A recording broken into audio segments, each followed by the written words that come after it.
Hello students, good morning. Students, हमने पिछली class के अंदर चाल, समय और दूरी से संबंधित कुछ सामान्य जो क्वेश्चन होते हैं उनके बारे में अध्ययन किया था और साथ ही हमने इनके फार्मूले भी देखे थे कि चाल, समय और दूरी में आपस में क्या संबंध होता है। अब आज हम अध्ययन करेंगे सापेक्ष चाल के बारे में, इसे हम रिलेटिव स्पीड भी कहते हैं। अब सबसे पहले तो हम ये देखते हैं सापेक्ष चाल का मतलब क्या होता है, सापेक्ष चाल किसे कहते हैं।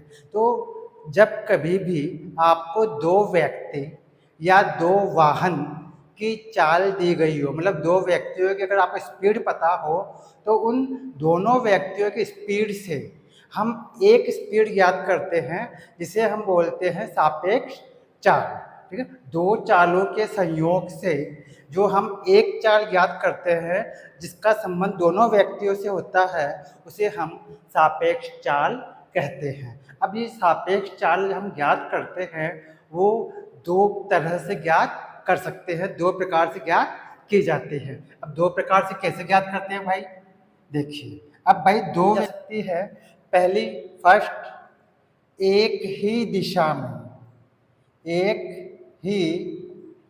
दिशा में सापेक्ष चाल, एक ही दिशा में सापेक्ष चाल कैसे ज्ञात करते हैं।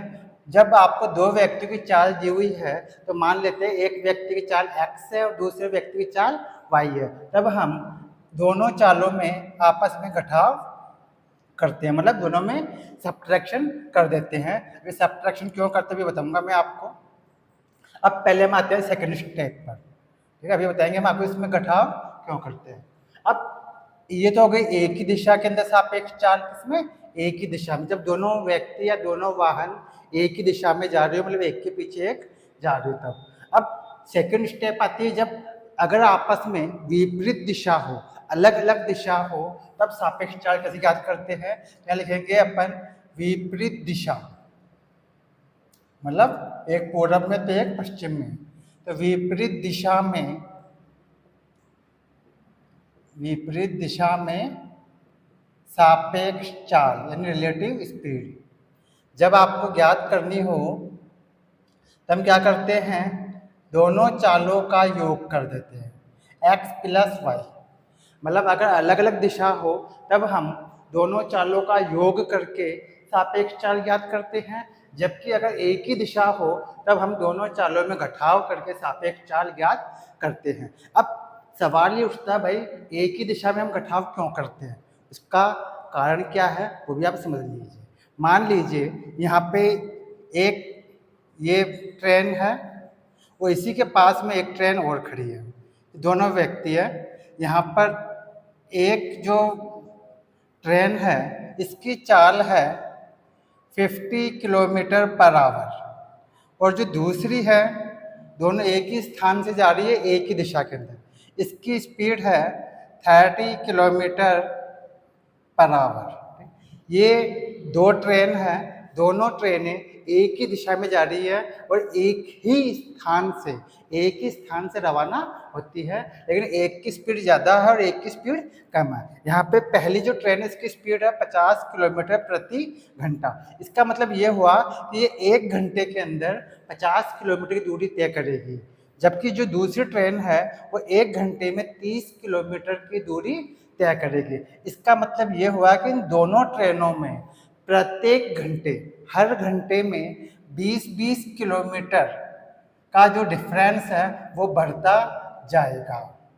क्या बढ़ता जाएगा, दोनों ट्रेनों में 20 किलोमीटर का डिफरेंस बढ़ता जाएगा। इसका मतलब ये होगा कि जो पहले वाली ट्रेन है वो पहले घंटे में 20 किलोमीटर से आगे निकल जाएगी, फिर दूसरे घंटे में फिर 20 किलोमीटर आगे और निकल जाएगी। इस तरह से प्रत्येक घंटे में 20 किलोमीटर का जो डिफरेंस है दोनों ट्रेनों के बीच का वो हर घंटे बढ़ता चला जाएगा। इसलिए इन दोनों की सापेक्ष चाल जब हम ज्ञात करेंगे, इन दोनों चालों का घटाव करेंगे, मतलब 50 माइनस 30 यानी 20 किलोमीटर आपके सापेक्ष चाल होगी दोनों ट्रेनों की। क्यों, क्योंकि दोनों ट्रेन एक ही दिशा में जा रही है। तो पहली बात तो ये होगी जब दोनों ट्रेन एक ही स्थान पर हो, ठीक है, तब हम घटाव करके सापेक्ष चाल ज्ञात कर लेते हैं। अब ये भी हो सकता है ठीक है, एक ट्रेन ये है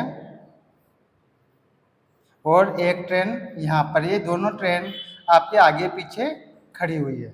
ये जो पहली ट्रेन है इसकी चाल है 30 किलोमीटर पर आवर और जो दूसरी ट्रेन है, ठीक है, इसकी स्पीड है 50 किलोमीटर पर आवर। ठीक है, यहाँ पे दो ट्रेन है, दोनों ट्रेन मान लीजिए जयपुर से अजमेर जा रही है। ठीक है, लेकिन ये अलग अलग स्टेशन से रवाना होती है।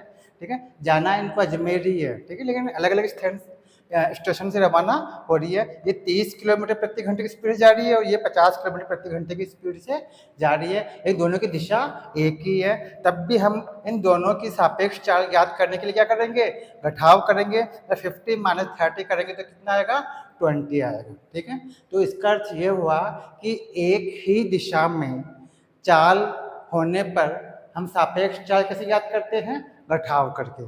चाहे वो दोनों वस्तु या दोनों वाहन एक साथ एक ही स्थान से रवाना हो या अलग अलग स्थान से भी रवाना हो सकते हैं। ठीक है, अब इसी प्रकार अब आप आते हैं विपरीत दिशा में सापेक्ष चाल ज्ञात करने के लिए हम जोड़ करते हैं, मतलब ऐड करते हैं। तो जोड़ कैसे करते हैं, क्यों करते हैं, अब देखिए इसमें भी दो कंडीशन हो सकती है। ठीक है, फर्स्ट कंडीशन हम देखते हैं, जब विपरीत दिशा में चाल हो तो मान लीजिए एक ट्रेन यहाँ पर है।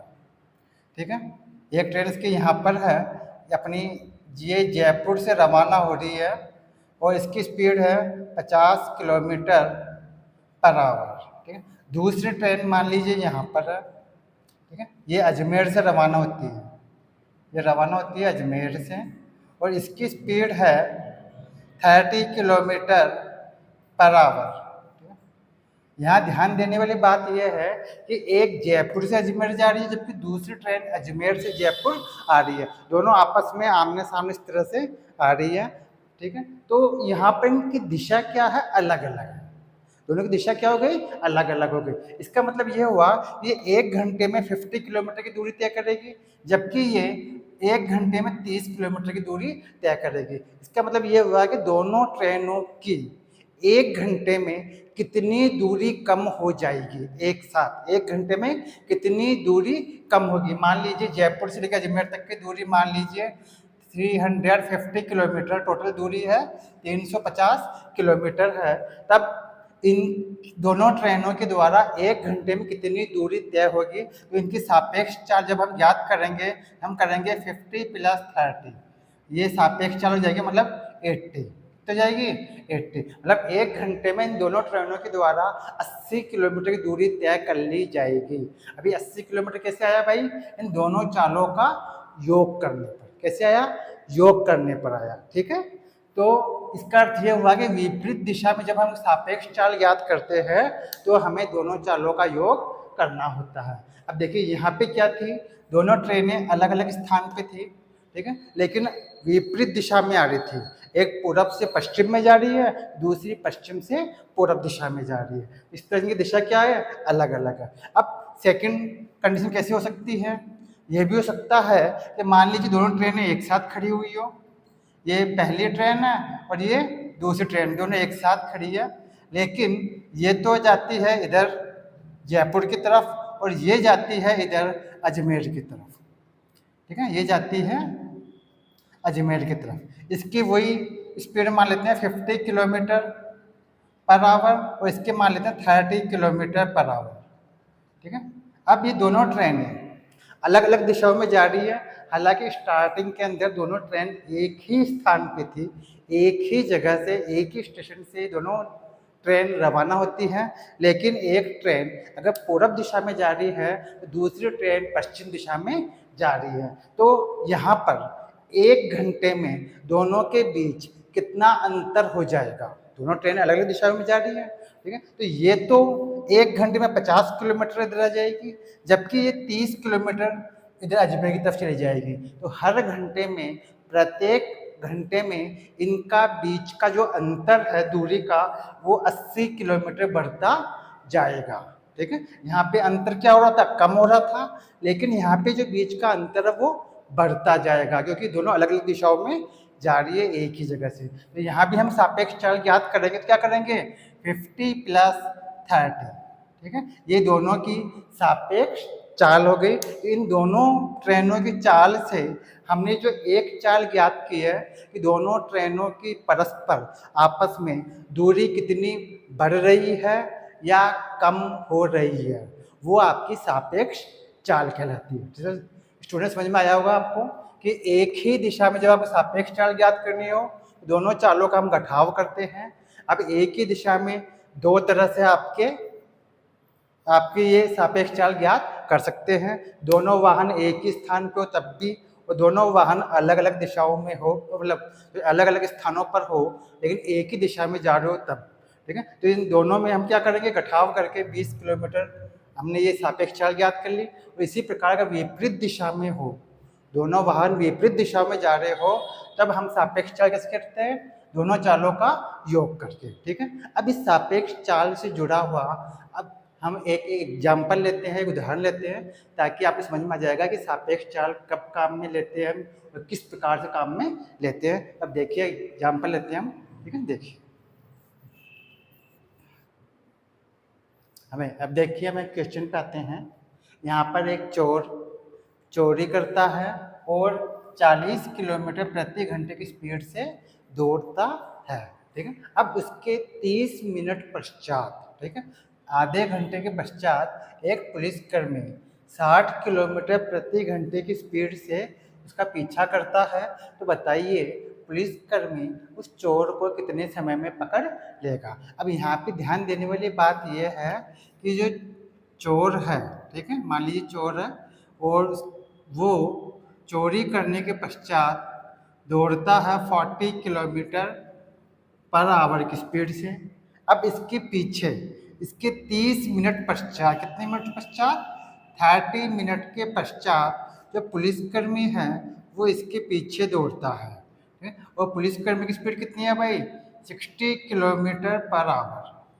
तो यहाँ पे पुलिसकर्मी की स्पीड ज़्यादा है, सीधी सी बात है ये पुलिसकर्मी इसको पकड़ लेगा, सीधी सी बात पकड़ लेगा।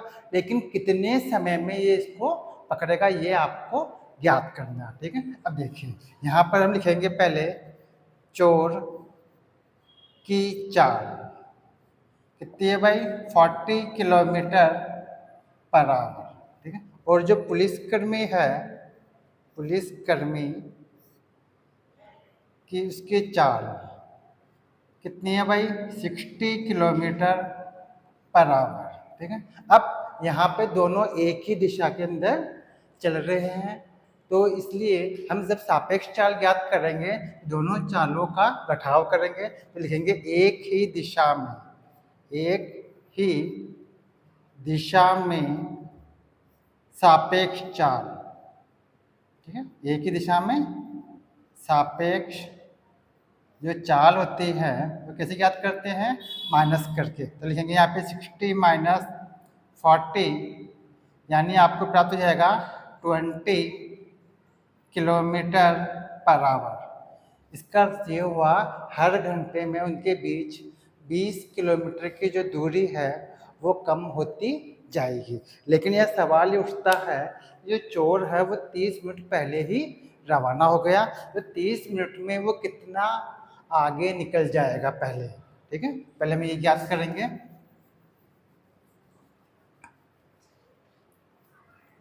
अब देखिए यहाँ पे जो चोर है वो 30 मिनट पहले ही रवाना हो जाता है, मतलब 30 मिनट पहले ही दौड़ना शुरू कर देता है। तो वो 30 मिनट में कितनी दूरी तय कर लेगा, हमें पहले ये ज्ञात करना होगा। इसका अर्थ ये हुआ कि चोर और पुलिसकर्मी के बीच में कितनी दूरी पहले से ही है, ठीक है। तो चोर के द्वारा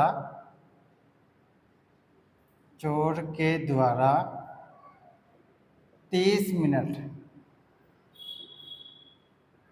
में तय दूरी।